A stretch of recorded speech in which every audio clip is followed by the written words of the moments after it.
हर साल मेरे खेत में चूहे आ जाते थे, मैंने खेत ही बेच दिया, अब भूखे मरेंगे सारे। कुछ यही हाल केंद्र सरकार का है, लगातार उन भारतीय कंपनियों को बेच रही है जो इस सरकार ने बनाई ही नहीं। हालात ये है कि हर वर्ष 2 करोड़ रोजगार देने का वादा करने वाले प्रधानमंत्री नरेंद्र मोदी रोजगार देने की बात तो दूर की बात है, उन कंपनियों को ही बेचने में लगे हैं जिनके जरिए युवाओं को रोजगार मिलना था। 70 सालों में कांग्रेस ने क्या किया कहने वाले नरेंद्र मोदी कांग्रेस की ही बनाई हुई विरासत को खत्म करने पर तुले हुए हैं। आखिर मोदी किस दिशा में जा रहे हैं? क्या वो देश को ऐसी हालत में कर देंगे जिसमें देश की अपनी कोई संपत्ति होगी ही नहीं? खैर, इन 70 सालों में बाजी पूरी पलट गई। देखिए हमारी इस खास रिपोर्ट में। आज़ादी के इन 70 सालों में बाजी पलट गई। जहां से चले थे उसी जगह पहुंच रहे हैं। फर्क सिर्फ इतना है कि दूसरा रास्ता चुना गया और इसके परिणाम भी ज्यादा गंभीर हो गए। 1947 में जब देश आज़ाद हुआ, नई नवेली सरकार और उनके गृह मंत्री सरदार पटेल देश की रियासतों को आज़ाद भारत का हिस्सा बनाने और छोटे बड़ी 562 रियासतों को भारत में मिलाने के लिए साम दाम दंड भेद की नीति अपनाकर अपनी कोशिश जारी रखे हुए थे, क्योंकि देश की सारी संपत्ति इन्हीं रियासतों के पास थी। कुछ रियासतों ने नखरे भी दिखाए, लेकिन कूटनीति और चतुर्नीति से इन्हें आज़ाद भारत का हिस्सा बनाकर भारत के नाम से एक स्वतंत्र लोकतंत्र की स्थापना की और फिर देश की सारी संपत्ति सिमटकर गणतांत्रिक पद्धति वाले संप्रभुता प्राप्त भारत के पास आ गई। धीरे धीरे रेल, बैंक, कारखानों आदि का राष्ट्रीयकरण किया गया और एक शक्तिशाली भारत का निर्माण हुआ।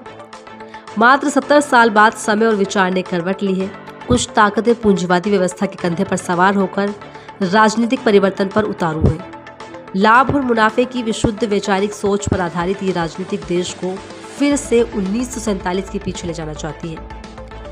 यानी देश की संपत्ति पुणे रियासतों के पास, लेकिन ये नए रजवाड़े होंगे कुछ पूंजीपति घराने और कुछ बड़े बड़े राजनेताओं के। निजीकरण की आड़ में पुणे देश की सारी संपत्ति देश के चंद पूंजीपति घरानों को सौंप देने की कुत्सित चाल चली जा रही है। उसके बाद क्या? निश्चित ही लोकतंत्र का वजूद खत्म हो जाएगा। देश उन पूंजीपतियों के अधीन होगा जो परिवर्तन रजवाड़ों की शक्ल में सामने उभर कर आएंगे। शायद रजवाड़े से ज्यादा बेरहम और सख्त यानी निजीकरण सिर्फ देश को 1947 के पहले वाले दौर में ले जाने की सनक मात्र है, जिसके बाद सत्ता के पास सिर्फ लठेती करने का कार्य ही रह जाएगा। जरा सोचिए कि 562 रियासतों की संपत्ति मात्र चंद पूंजीपति घरानों को सौंप दी जाएगी।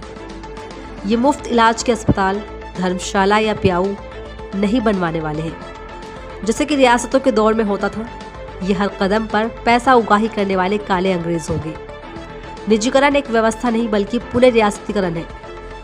कुछ समय बाद नव रियासतीकरण वाले लोग कहेंगे कि देश के सरकारी अस्पतालों, स्कूलों, कॉलेजों से कोई लाभ नहीं होता, अंते इसको भी निजी हाथों में दे दिया जाए। तो जनता का क्या होगा? अगर देश की आम जनता प्राइवेट स्कूलों और हॉस्पिटलों के लूट तंत्र से संतुष्ट है तो रेलवे को भी निजी हाथों में जाने का स्वागत करे। हमने बेहतर व्यवस्था बनाने के लिए सरकार बनाई है, न कि सरकार संपत्ति मुनाफाखोरों को बेचने के लिए। हर साल सरकार घाटे का बहाना बनाकर सरकारी संस्थानों को बेच क्यों रही है? अगर प्रबंधन सही नहीं है तो सरकार का दायित्व है कि उसे सही करे। सही करने के बजाय अजनहितकारी फैसले लेकर सरकार दायित्व निभाने से भाग रही है। भागने से तो काम नहीं चलेगा, इससे जनता का शोषण दमन ही होगा। ये एक साजिश के तहत सुनियोजित तरीके से किया जा रहा है। पहले सरकारी संस्थानों को ठीक से काम ना करने दो, फिर बदनाम करो जिससे निजीकरण करने पर कोई बोले नहीं, फिर धीरे से अपने आकाओं को बेच दो जिन्होंने चुनाव की भारी भरकम खर्च की फंडिंग की है।